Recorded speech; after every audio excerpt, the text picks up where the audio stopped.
Hi, it's me again with Corel Roll Tips and Tricks. Somebody trying to make an edge light out of this. Normally, I would take a rectangle and fill it in with Smart Fill and get this shape of the truck. Doesn't work because there's so many breaks in the drawing. Normally, you could ungroup this and then use the boundary tool, but it's the same thing. There's so many broken parts. Those are the parts that didn't have breaks in them. And there's a couple of things wrong with the drawing before I start on the edge light itself. What is this? You know, it's the number 10. I would ungroup this whole thing. Well, it's already ungrouped. And I would take this and delete that, and just type in a new 10. You know, if that's the number, you know, if that's an important factor of the truck. Then, you know, right then, look at this. That's 2 nodes. Well, that's not too bad. It's a little funny because edge light is going to find every little fault. I mean, every little fault. Look at, I mean, and if, you know, depending on how big you do this, you know, there's 2 nodes that aren't touching. You know, you could make that node touch and make a straight line. I would suggest to take this whole thing and look at it in Hairline. Hairline is going to show you a lot of parts that are broken, you know, like this line right here, you know, this right here. That's why it's filling in. So if you want to take the time and, you know, fill all these lines in and join them, you have to be closer than this to join them. I mean, that line might be okay because it, you know, just part of the truck. You know, that line's underneath the wheel. But just, you know, go around and correct all the faults. You know, look at, I mean, whoever did this did a great job. I'm not faulting them, but, you know, make the lines hit, because if you don't, if they're not hitting when they're like this, they're going to really stand out when you, in this, you could just cut off, or it actually looks like it belongs right there. And, you know, there's probably a lot of things wrong with this all over.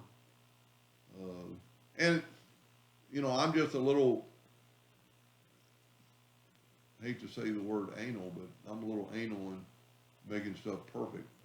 If you're going to take the time, especially to make an edge light, cut that out. Now, let's look at it. And also, I would suggest maybe not doing an inch in it, or 1.5 points, maybe do a 1 point. Because all you need is a line that'll engrave, and the thinner it is, the sharper it's going to be. You know, this thing's still not going to, you know, I like the way they got the hoses on the semi. But you can't make the shape of the truck.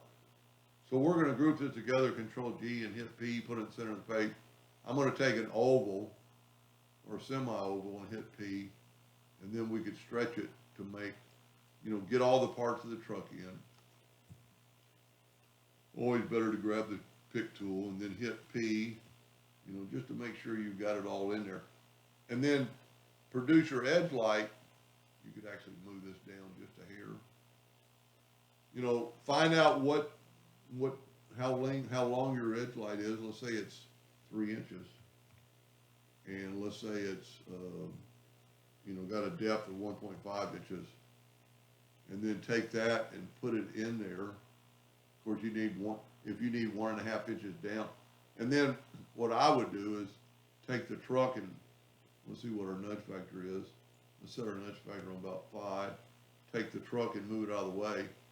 And then take the Smart Fill tool, cut that out. Take the virtual segment of the delete key and cut it. Take the Smart Fill tool, nudge that out, and then left click, right click to make it a cut line. And there you have an edge light. And when I did the last video on edge light, people did not have a clue how it worked.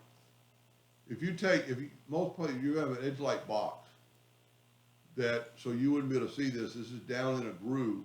Inside that groove is a strip of LED lights on this like 1/4 inch acrylic, clear acrylic. The light passes through until it hits this frosted area that's been engraved, and then it bounces off and just looks incredible. You know, if you use red, you'll have red. You know, white, it'll be white, blue, it'll be blue. But 95% of the light will pass through. So there'll be a little bit of blue tint to this, and it's really glowing off these lines. You know, there are some broken lines.